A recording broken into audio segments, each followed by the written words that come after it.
Unfortunately, these people wasn't able to address their inner child trauma. Lahat naman tayo may inner child trauma eh. It's just that this person wasn't able to uncover and address it. Have you heard about the statement, a child in an adult's body? Alam mo, ang isang bata or baby, iiyak yan kapag ka nagugutom. Kapag ka naman may gusto pero hindi niya alam kung paano kukunin, iiyak din. Subukan mong kargahin at hindi niya gusto the way siya kinarga, iiyak din siya. Try mong ilagay sa mainit na lugar o sobrang nalalamigan, iiyak at iiyak pa rin. In short, ang bata or sanggol, walang ibang gagawin niya kundi umiyak kasi hindi niya kaya magsalita. What I mean by that is, lahat naman tayo dumaan sa pagkabata din. Kaya lang, may mga taong hindi na naalis dun sa pagiging bata. And worst, hindi na nila na-address. So let's talk about this statement, a child in an adult's body. Bakit nga ba beneficial na malaman to? Ano ba ang ibig sabihin nito? Ano-ano ba yung mga signs para masabi na yung isang tao is nasa ganitong situation? At ano ang gagawin mo para ma-address ito? So bakit nga ba kailangan natin ito malaman? Whether you're living alone or looking for a partner or currently having a partner. Let's say, sa bahay. May mga kasama ka sa bahay, you're working with others sa trabaho, and syempre, if you're also having a business partner, it's really important for you to understand this kind of person. Bakit? Kasi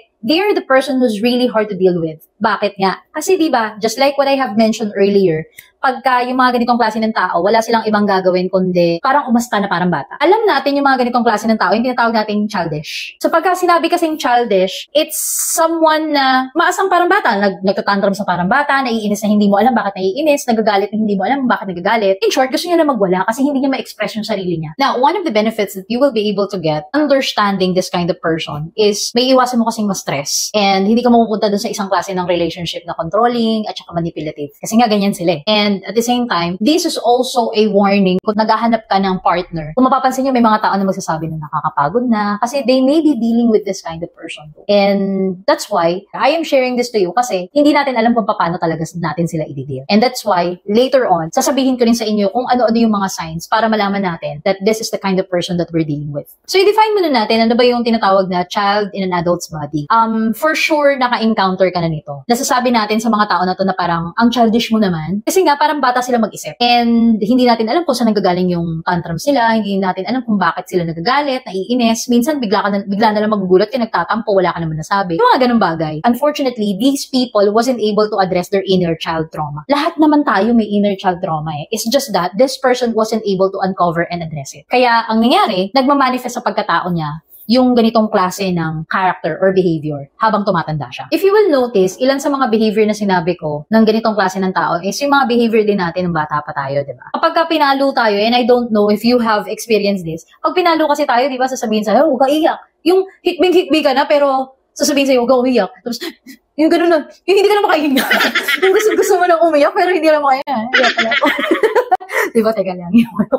Pero diba, yung sinasabihan tayo ng magulang natin every time na mamapalo tayo na, huwag ka iyak! Pinalo ka, tapos hindi ka pwede umiyak. So it actually caused us to suppress our emotion, bata pa lang tayo. And if we don't know that, paglaki natin, pag hindi natin yan na-figure out, pwede kasi tayong mapunta dito sa ganitong klase ng personality. And another thing is, halimbawa, nasa isang lugar kayo, yung kukuruting ka or papaluin ka, huwag ka maingay, huwag ka sasabat. Actually, tama naman yun. Pero, huwag ka na lang papaluin sana, diba? Kasi meron ako experience dati din, kasi nga sa bahay, parang number 1, alam mo yun, galing-galing mong bata, alam mo yan.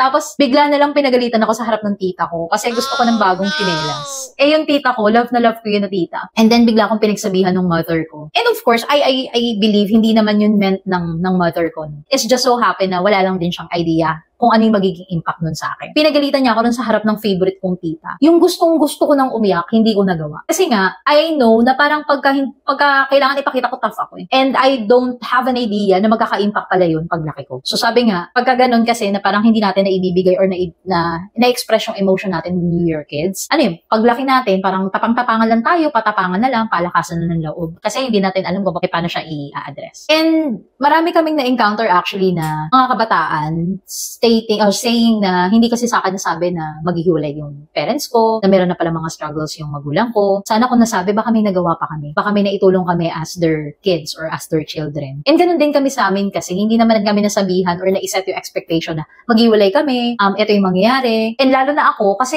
gusto ko buo yung family ko eh. And that has a big impact sa isang bata hanggang sa lumaki siya. Hindi natin alam kung ano magiging impact niyan, pero definitely there is a psychological effect niyan paglaki. Since we already know So, ano ba yung tinatawag na child in an adult's body? Ano yung benefits nito? Now, I'm gonna tell you naman, paano natin malalaman that we are actually living with someone like this. Naniniwala ako that person like this, that has a personality na katulad nito, is also a narcissistic. Tandaan that they are controlling. Kasi kapag sinabi nila na, try mo, o di iwan mo. Pero kung tutusin, sila talaga yung scared sila talaga yung takot na iwanan.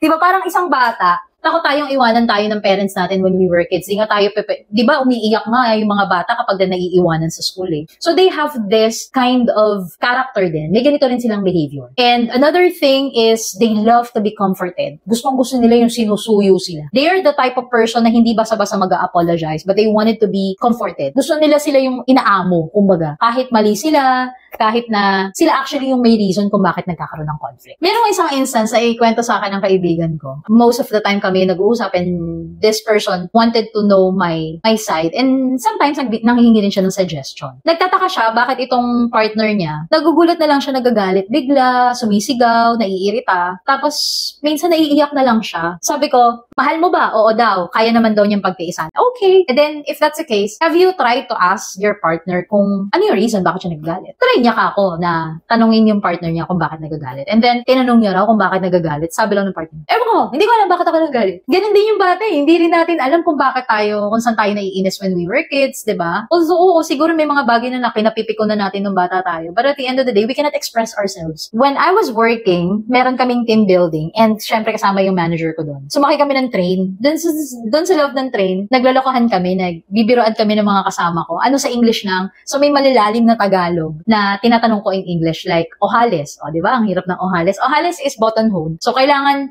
ma-English mo yung mga malalalim na Tagalog nila. So, nagtatawanan kami because they don't know ano yung English ng mga pinagsasasabi kong Tagalog. Because Tagalog pa lang per se, mahihirap na. And then, yung manager ko, nung una siya yung bida-bida. Pero hindi ko naman talaga inagaw yung spotlight. It's just so happened that my teammates are just looking for something na gagawin dun sa loob ng train. Hindi naman kami masyadong maingay ito. Nagulat na lang ako na nahimik siya, nag-shutdown siya, tapos hindi siya nakikisali. Hindi siya tumatawa. And then, bumaba na kami dun sa train. Nagulat na lang ako, bigla na lang niya, oh, tara na! Yung teammates ko, niyaya niya, leaving me behind. And along the way, habang naglalakad kami, talagang hindi niya na ako pinansin. Talagang dinedman niya na ako. So sabi ko lang, puzzled ako, why? And then, later on, nandito na ako sa ganitong klase ng career, I just realized na, oh, I see. Kaya naman pala siya ganun kasi hindi na siya yung center of attention. One sign of you're actually dealing with this type of person is they wanted to be the center of attention. If you can still remember when we were kids, diba kapag nakikipaglaro tayo sa mga super ka-close natin ng mga kalaro kami, dati dyan sa amin sa Tondo, yung mga pagkakasama namin mga kalaro mo, parang ang saya-saya kapag ikaw yung center of attention, diba? Pag ikaw yung bida, pag ikaw yung magaling, pag ikaw yung mabilis tumakbo, hindi ako ganun. Hindi ako mabilis tumakbo. May mga tao talaga pala na ganun. And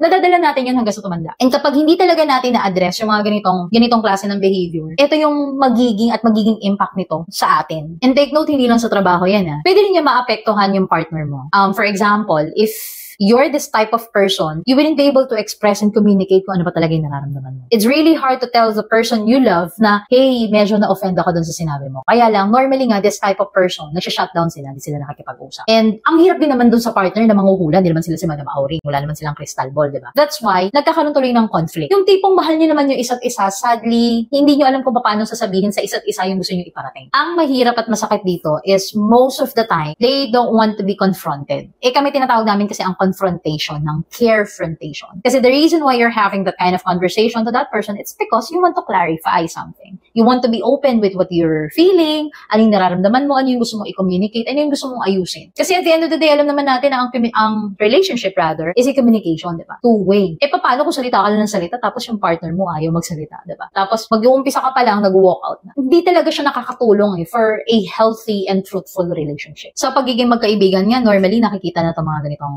klase ng red flags tapos bigla yung kaibigan mo pala na yun, biglang nanligaw sa'yo.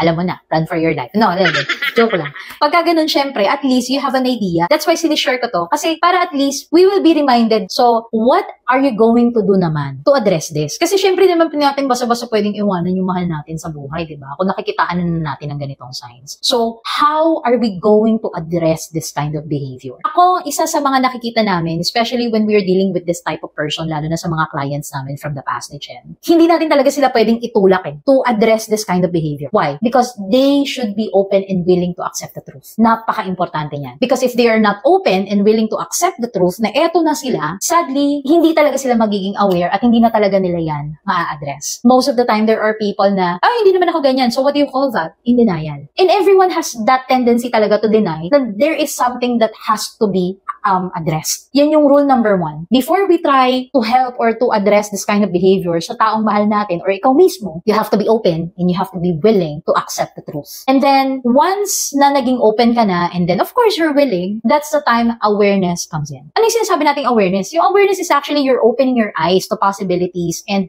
eto na pala ako. And most of the time, if a person doesn't have an awareness, sadly, tatandaan na lang tayo na hindi natin na-address yung mga bagay na dapat natin na-address. Nawala na yung mga taong nagmamahal sa atin, nawala na yung career na gustong-gusto natin, yung tao na mahal natin, bigla na lang, iniwanan tayo. And then we're asking ourselves, anong ginawa natin? Well, actually, ang ginawa mo is hindi mo inopen up yung sarili mo para ma-address yung ganitong bagay. Napaka-importante na kapag ka naging aware ka na, dito na papasok yung intervention. Kami kasi, what we're doing when it comes to intervention sa mga clients, especially si Chen actually nag-open up sa akin sa world na. World talaga. Siya talaga yung nag-open sa akin dito sa klase ng coaching na ito. Intervention is more of listening, discerning, and at the same time, you really have to ask questions to understand the root cause. Kailangan mo talagang maintindihan yung root cause nun. Just like what I've mentioned, in our experience doing intervention sa iba't ibang client, hindi talaga nila mare-recall yung memory eh. Kasi kailangan mong i-dig deeper kung saan nanggagaling yung ganung klase ng behavior. And kaya diniscuss ko kanina na most of the time, sa childhood trauma kasi yan, na hindi na natin na-address. And most of the time, hindi natin yun matatandaan unless there is someone who is guiding us to uproot that childhood trauma. So once na ma-recall na nila yung memory na nagkakos sa kanila ng ganitong klase ng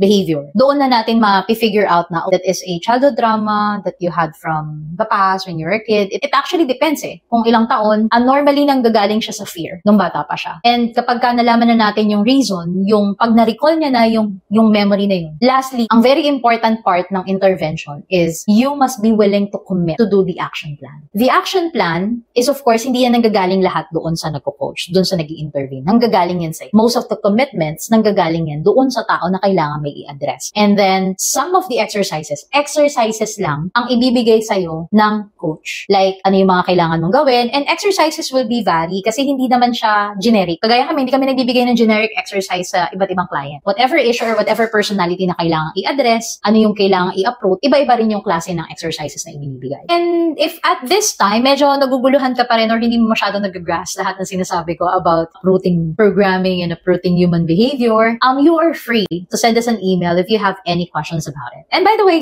mga kanosi, there are 79% watching our videos na hindi pa nakasubscribe. And we really appreciate if you're gonna subscribe to our channel. And you know what? Sobra kaming thankful kasi nagtiwala ka and you also supported our YouTube channel. Sabi nga ng pastor namin, it takes courage to start something and it takes strength for you to finish it. Kasi kahit naman anong sabihin namin dito, kahit ano naman ibigay namin sa inyong action plan, and whether we are also welcome to different questions for us to help you addressing certain behavior that impacting your results, that impacting your relationship, baliwala yan if you don't want to follow it. At the end of the day, it's your call. Have a great day and God bless.